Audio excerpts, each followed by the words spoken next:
అందరూ ఊహించినట్టుగానే national service ఏవైతే ఉన్నాయో ఆ నేషనల్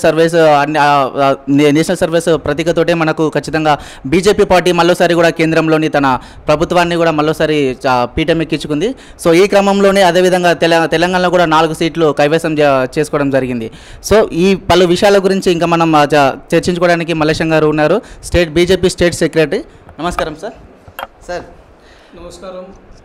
చూసినట్టయితే ప్రేక్షకులకు ప్రత్యేకంగా ఇవాళ ఈ తీర్పు ఇచ్చినటువంటి తెలంగాణ ప్రజలందరూ కూడా భారతీయ జనతా పార్టీ తరఫున ప్రత్యేక ధన్యవాదాలు.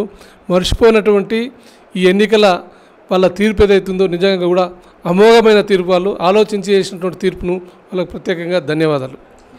ఇవాళ అన్ని సర్వేలు ఎన్నికల తర్వాత ఇచ్చినటువంటి అన్ని సర్వేల ద్వారా చాలామంది డిబేట్లో అనేక రకాలుగా చర్చ జరిగినప్పటికీ కూడా ఇవాళ ఇచ్చినటువంటి ఏదైతుందో సర్వేల ప్రకారం ఇవాళ వచ్చినటువంటి తీర్పును నిజంగా కూడా గౌరవించాల్సిన అవసరం ఉంది. ప్రత్యేకంగా నరేంద్ర మోదీ గారి యొక్క పాలనలో ఒక దిక్కు పాలన, ఒక దిక్కు దేశ రక్షణ, విదేశాల్లో ఉన్నటువంటి స్నేహం ద్వారా ఉన్నటువంటి నిధుల్ని తీసుకొచ్చి అభివృద్ధి కార్యక్రమానికి వినియోగించాలనేటువంటి ఆలోచనతో చేసినటువంటి వ్యక్తి నరేంద్ర మోదీ. పరిపాలన ముఖ్యం, దాంతోపాటు దేశ రక్షణ కూడా అంతే బాధ్యత ఉన్నటువంటి దాన్ని ఇచ్చినటువంటి వ్యక్తి నరేంద్ర మోదీ గారు. ఇవాళ ధరలను నిలకడగా ఉంచినటువంటి వ్యక్తి. ఇవాళ ఏ కోణంలో కూర్చున్నా, ఏ రంగంలో చూసుకున్నా సంక్షేమ పథకాలు నిజంగా ప్రతి వ్యక్తికి, ఒక మామూలు వ్యక్తి నుంచి అందరికీ కూడా అక్కడొచ్చేటువంటి సంక్షేమ పథకాలను యోజన చేసినటువంటి వ్యక్తి నరేంద్ర మోదీ గారు. అదే పద్ధతిలో ఆయన పరిపాలన సాగింది. దేశ రక్షణలో కూడా ఎనలేనటువంటి ఆయన యొక్క ప్రజ్ఞను ఇవాళ చూపి ఇవాళ అభిమానం ఏతుండో అభినందన్ను మన దేశ సరిహద్దులు దాటిపోయినప్పటికీ కూడా ఆయనను తీసుకురావడంలో ఆయనకున్నటువంటి ప్రత్యేకత ఇవాళ మనం ఆలోచించాల్సిన అవసరం ఉంది. విదేశాలతో స్నేహం, గతంలో అమెరికాతో స్నేహం చేస్తే రష్యా మనతో అలిగి ఉండేది. ఇవాళ రష్యాను అమెరికాను కూడా కలిపి అన్ని దేశాలతో స్నేహం చేసి శాసనం కలిపినటువంటి వ్యక్తి. ఇవాళ మన దేశంలో ఉన్నటువంటి ఇతర దేశాల్లో ఉన్న ఎన్ఆర్ఐలు ఎవరైతుందో ఈ రిజల్ట్ ద్వారా వాళ్ళ నిజంగా కూడా వాళ్ళ యొక్క సంతోషం, వాళ్ళ నిజంగా వాళ్ళ ఆలోచన ఏదైతుందో వాళ్ళ అభినందనలు బాగా చెప్పేటువంటి పరిస్థితులు ఉన్నారు. ఇవాళ విదేశాల్లో ఉన్నటువంటి మన ఎన్ఆర్ఐలు కూడా ఇవాళ సంతోషపడుతున్నటువంటి నేపథ్యం. రాబో రోజుల్లో కూడా మొన్న జరిగిన అభివృద్ధి కంటే అనేక రకాలుగా అభివృద్ధితో పాటు దేశ రక్షణ జరుగుతుంది. ఇవాళ దేశంలో వ్యవసాయానికి పెద్దపీట వేసేటువంటి అవకాశం ఉంది.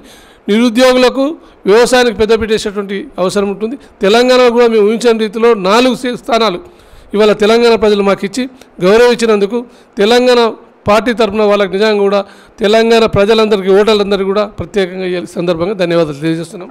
అదేవిధంగా చూసుకున్నట్టయితే ఎన్నికల అనంతరం కానీ ఎన్నికల ముందు కానీ ప్రతిపక్షాలు ఏవైతే కాంగ్రెస్ పార్టీ అయితే ఇంకా ఫెడరల్ ఫ్రంట్ అలాంటి పార్టీస్ ఏవైతే ఉన్నాయో అవన్నీ కూడా మనకు ఏమంటున్నాయంటే ఈసారి ఎన్డీఏ ప్రభుత్వం అనేది లేదు, రాబోదు అని చెప్పేసి వాళ్ళు ఎన్నో వాక్యాలు చేసుకొని చేయడం జరిగింది. కానీ ఈరోజు ప్రజా తీర్పు మాత్రం బీజేపీకి అనుకూలంగా ఉండి వారి యొక్క తీర్పు స్పష్టమైన తీర్పునిచ్చి ఈరోజు బీజేపీని మళ్ళీ అధికారం పట్టెక్కించింది. అంటే దానికి కారణాలు అంటే నరేంద్ర మోడీ గారు చేసిన పథకాలే అంటారా, లేకుంటే ఇంకా ముందు మరోసారి కూడా ఇప్పుడు అధికారం చేపట్టారు, ఇంకా ముందు ఏం చేయబోతున్నారు?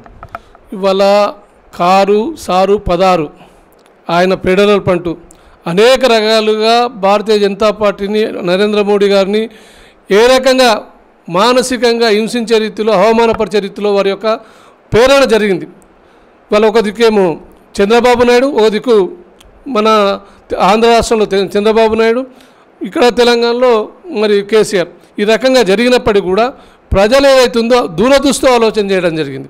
భవిష్యత్తు ఆలోచన చేసి ఇవాళ తప్పకుండా అన్ని రంగాల్లో నరేంద్ర మోదీ గారు అయితేనే దేశం అభివృద్ధి జరుగుతుంది, దేశ రక్షణ జరుగుతుంది, అన్ని రంగాల్లో అభివృద్ధి జరుగుతుంది. కాబట్టి ఒకవేళ అన్ని రకాల బాధ పెట్టాలంటే జిఎస్టీ విషయంలో కానీ, నోట్ల మార్పిడి విషయంలో కానీ అనేక ప్రభుత్వంలో అసలే చెల్లడం లేదని చెప్పడం, ఈ రకంగా మాట్లాడినటువంటి దానిలో కూడా కోర్టును కూడా ధిక్కరించేటువంటి పరిస్థితులు మా మీద బురద జల్లినటువంటి సందర్భాలను కూడా ఇవన్నిటి కూడా భరించి ఆయన నవ్వుతూ ఆయన ఇవాళ ఈ ఎన్నికల పర్యటన చేస్తూ కూడా ఎన్నికల్లో సునాయాసంగా ప్రజల తీర్పును, గౌరవాన్ని పొందినటువంటి వ్యక్తి నరేంద్ర మోడీ గారు. భవిష్యత్తులో ఈ భారతదేశ ప్రజలకు, తెలంగాణ ప్రజలకు అన్ని రకాలుగా కూడా ప్రతి భారతీయుడు గౌరవపడే రీతిలో ఇవాళ ఆయన పరిపాలన ఉంటుందని మేము భావిస్తున్నాం.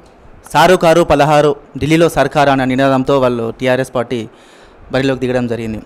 ఆ 16లో 4 కైవసం చేసుకుంది. ముఖ్యంగా చూసుకున్నట్టయితే నిజామాబాద్లో చూసుకుంటా అంటే ఈసారి కవిత కేసీఆర్ గారి కూతురికే ఈసారి బీజేపీ అంటే ఆ ఘనత అంటే కేసీఆర్ గారి కూతురిని ఓడించిన ఘనత బీజేపీ దక్కుతుందని మీరు అనుకుంటున్నారు? తప్పకుండా.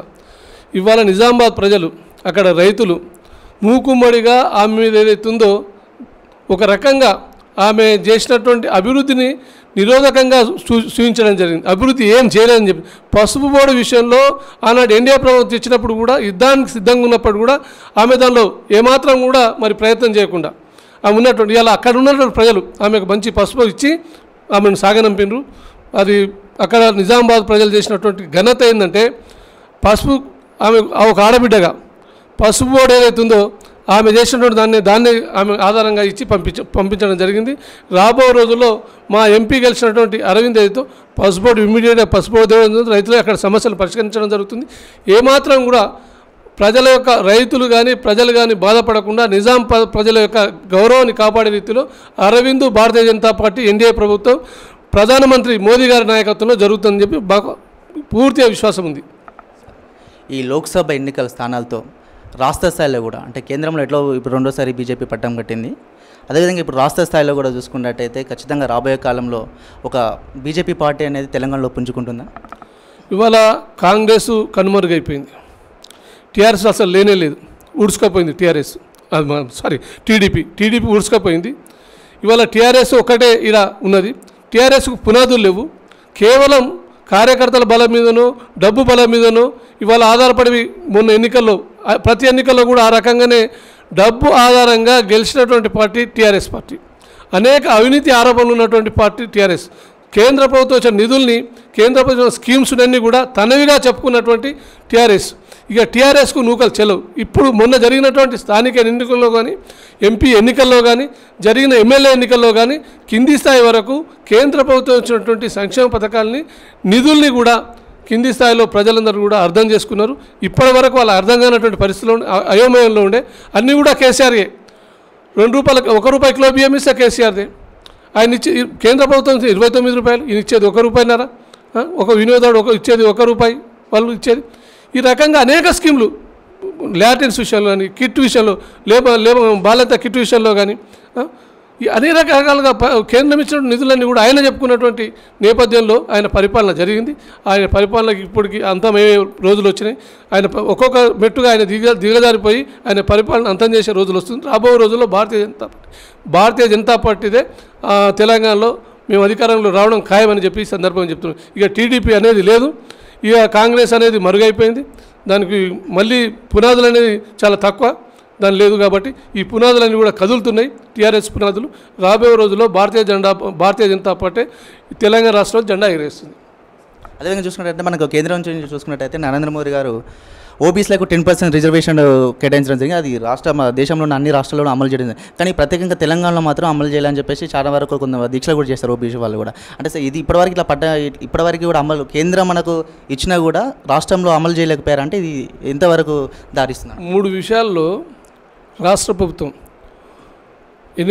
ఆర్థికంగా వెనుకబడిన కులాలకు 10% రిజర్వేషన్ కల్పించినప్పటికీ ఇక్కడున్న ప్రభుత్వాన్ని ఇంప్లిమెంట్ చేయడం లేదు, మిగతా రాష్ట్రాలను ఇంప్లిమెంట్ చేయడం జరిగింది. ఆయుష్మాన్ భావ్ విషయం వచ్చినప్పుడు 5 లక్షల రూపాయల స్కీమ్ ఉంది. ఇవాళ 3 అంశాలు ఏదైతుందో ఇవాళ కేంద్ర ప్రభుత్వం ఇచ్చిన నిధుల్ని ఈ ప్రభుత్వం అనుసరించకపోవడం చాలా శోచనీయం. ఒకటి, ఆర్థికంగా వెనుకబడిన వాళ్ళకి ఇచ్చినటువంటి 10% రిజర్వేషన్ విషయంలో అన్ని రాష్ట్రాల్లో ఇంప్లిమెంట్ జరుగుతున్నప్పటికీ కూడా తెలంగాణలో ఇంప్లిమెంట్ జరగడం లేదు. ఈ 2, ఆయుష్మాన్ భావన్ విషయంలో వచ్చినప్పుడు 5 లక్షల రూపాయలు ఇస్తుంటే అన్ని రాష్ట్రాల్లో ఇంప్లిమెంట్ జరుగుతుంది, ఇక్కడ ఇంప్లిమెంట్ చేయడం జరుగుతలేదు. కిసాన్ బీమా ఏదైతుందో దాని విషయంలో కూడా అన్ని రాష్ట్రాలు వాళ్ళ ఇంప్లిమెంట్ జరుగుతుంది, ఇక్కడ వచ్చేవరకు జరగడం లేదు. ఇవాళ అనేక రకాలుగా రైతులకు నష్టం జరుగుతుంది, ఇక్కడ ఉన్న మధ్యవర్తులకు ప్రజలకు నష్టం జరుగుతుంది, ఆర్థికంగా వెనుకబడినటువంటి వాళ్లకు నష్టం జరిగే పరిస్థితుల్లో ఈ ప్రభుత్వం మరి వాళ్ళ నడుస్తుంది. కాబట్టి దీన్ని సరైనటువంటి గుణపాఠం చెప్పే రోజులు వస్తాయి. మొన్ననే పార్లమెంట్లో చెప్పడం జరిగింది, పార్లమెంట్లో లేటుగా చెప్పడం జరిగింది. అదే అసెంబ్లీలో అయితే బాగుండేది. ఇవాళ పార్లమెంట్లో చెప్పినారు. ఇవాళ ఎంతమందిని ఎంతమంది చేసుకున్నా ఆయన తొందరనే ఆయన ఏదైతే టీఆర్ఎస్ కుప్పకూలేటువంటి పరిస్థితి ఉంది. ఫైనల్గా అటు కేంద్రంలో చౌకీదారు పాలన మరి ఏ విధంగా ఉండబోతుంది, ప్రజల్ని మరి ఏ విధంగా ఆకట్టుకోబోతుంది? అదేవిధంగా ఈరోజు 4 సీట్లు సాధించుకున్నారు. అదే తెలంగాణ రాష్ట్రంలో కూడా పుంజుకుంటుంది టీఆర్ఎస్, పుంజుకుంటుంది బీజేపీ పార్టీ అని మీరు చెప్తున్నారు. ఈ విషయంలో కేసీఆర్ గారికి ఏం చెప్పదలుచుకున్నారు? ఈ 4 సీట్లు ఆయన కారు 4 పైలో పంచర్ అయిపోయినాయి, ఇక అవి బండి కదలదు. ఇక ఏదైతే ఉందో రాబో రోజుల్లో భారతీయ జనతా పార్టీ మేము ఇచ్చేటువంటి స్కీములు ఇంకా కూడా కింది స్థాయిలో తీసుకుపోయి ప్రజల్ని ఇవాళ ఏదైతుందో వాళ్ళందరినీ కూడా ఒక చైతన్యవంతులను చేసి ఇంకా కూడా అవసరాలను తీర్చే విషయంలో మౌలిక సదుపాయాల నుంచి మొదలు పెడితే అన్ని అవసరాలను తీర్చే విషయంలో కూడా ఇవాళ భారతీయ జనతా పార్టీ ఎన్డీఏ ప్రభుత్వం వాళ్ళ అండగా ఉంటుంది. కాబట్టి రాబో రోజుల్లో ఇవాళ ఎట్టి పరిస్థితుల్లో కూడా టీఆర్ఎస్ యొక్క పునాదుల్ని కదిలించే రీతిలోనే ఇవాళ మేము మా ఆర్గనైజేషన్ సిస్టమ్ ఉంటుంది. ఆ రకంగానే మా ప్రభుత్వం పనిచేస్తుందని చెప్పి ఈ సందర్భంగా చెప్తాం. తప్పకుండా మా 4 ఎంపీలు ఆ 4 కార్ల పైలు ఏవైతున్నాయో వాళ్ళగా పంచర్ చేసినటువంటి దాని నుండి ఆ కారు ఏదైతే కదలదని చెప్పేసి ఈ సందర్భంగా ఫైనల్గా గులాబీ వికసిస్తుంది, కారు ఆగిపోవాల్సింది. గులాబీ వికసిస్తుంది. భారతీయ జనతా పార్టీ రాబోజులో తెలంగాణలో ఎగురవేయబడుతుంది. ఇక ఏదైతే కాషాయంతో ఎప్పుడైతే వికసిస్తుందో గులాబీ క్షీణిస్తుంది. ఈ 4 సీట్లు కేవలం ఆరంభం మాత్రమే. ఇక రాబోయే కాలంలో అది ప్రతిపక్ష హోదా అయినా అధికార పార్టీ అయినా ఖచ్చితంగా బీజేపీదే ఉంటుంది, బీజేపీ పుంజుకుంటుందని వారు చెప్పడం జరుగుతుంది. అదేవిధంగా చౌకీదార్ పాలన కూడా ఇప్పుడు రెండోసారి పట్టం కట్టినప్పటికీ ప్రజల్ని ఇంకా అంటే ప్రజలకు ఇంకా ఏవైతే సమస్యలు ఉన్నాయో ఆ సమస్యలన్నీ కూడా అటు కేంద్రం నుంచి కేంద్రం నుంచి సరే రాష్ట్ర ప్రభుత్వం సరే ఖచ్చితంగా తీర్చేసి ప్రజల్ని ఆకట్టుకునేలా చేసి ఖచ్చితంగా బీజేపీ ప్రభుత్వం అయితే కొనసాగుతుంది. ప్రజలు ఏ నమ్మకంతో అయితే ఓటు వేయించి ఈ కుర్చీలో కూర్చోబెట్టారో ఖచ్చితంగా ప్రజలకి న్యాయం చేస్తామని వాళ్ళు చెప్పడం జరుగుతుంది. సో కెమెరామెన్ నవీన్తో రంజిత్ చూస్తూనే ఉండండి V3 న్యూస్.